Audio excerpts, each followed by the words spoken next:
নমস্কার, সুমিজ কিচেনে সবাইকে জানাচ্ছি স্বাগত। আজকে আপনাদের সাথে শেয়ার করব মশলাদার ডিম ভুনার রেসিপি। একটি কড়াইতে দিয়ে দিতে হবে পরিমাণ মতো তেল, এরপর দিয়ে দিতে হবে পরিমাণ মতো হলুদ, পরিমাণ মতো লবণ। কয়েক সেকেন্ড নাড়াচাড়া করে ডিমগুলো দিয়ে দিতে হবে। ডিমে সুন্দর কালার আসা পর্যন্ত ভালোভাবে ভেজে নিতে হবে। এরপর ডিমগুলো নামিয়ে দিয়ে দিতে হবে এক টুকরো তেজপাতা, 2টি দারচিনি, 2টি এলাচ আর 2টি লবঙ্গ। কয়েক সেকেন্ড নাড়াচাড়া করে দিয়ে দিতে হবে হাফ চা চামচ করে দিতে হবে আদা বাটা, রসুন বাটা। কাঁচা গন্ধ যাওয়া পর্যন্ত একটু ভেজে নিয়ে দিয়ে দিতে হবে বড় সাইজের 3টি পেঁয়াজ বাটা। ভালোভাবে ভেজে নিয়ে এরপর দিয়ে দিতে হবে একটি মাঝারি সাইজের টমেটো পেস্ট। টমেটো পেস্ট দিয়ে ভালোভাবে ভেজে নিতে হবে।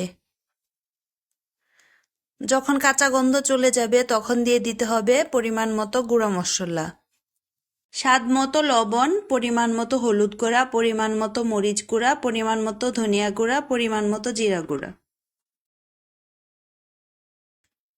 মশলাটা যাতে পুড়ে না যায় পরিমাণ মতো জল দিয়ে ভালোভাবে কষিয়ে নিতে হবে। কষানো হয়ে গেলে ভেজে রাখা ডিমগুলো দিয়ে 5 মিনিট ভালোভাবে কষিয়ে নিতে হবে। আর ভিডিওটি যদি ভালো লেগে যায় একটি লাইক দিতে ভুলবেন না। এরকম আরও সহজ রেসিপি পেতে চাইলে চ্যানেলটি সাবস্ক্রাইব করে দিতে পারেন। এখন পরিমাণ মতো জল দিয়ে দিতে হবে। পরিমাণ মতো কাঁচা মরিচ আমি মাঝখান থেকে ভেঙে দিয়েছি। এখন মিডিয়াম আঁচে রান্না করে নিতে হবে। নিজের পছন্দ মতো ঘনত্ব রেখে নিতে হবে। এরপর দিয়ে দিতে হবে স্বাদ মতো চিনি।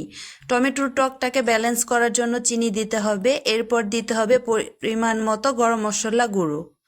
ভালোভাবে মিশিয়ে নিয়ে নামিয়ে নিলেই একদম রেডি সুস্বাদু মশলাদার ডিম ভুনা। আজকের মতো এখানেই বিদায় নিচ্ছি। আবারও দেখা হবে নতুন কোনো রেসিপিতে।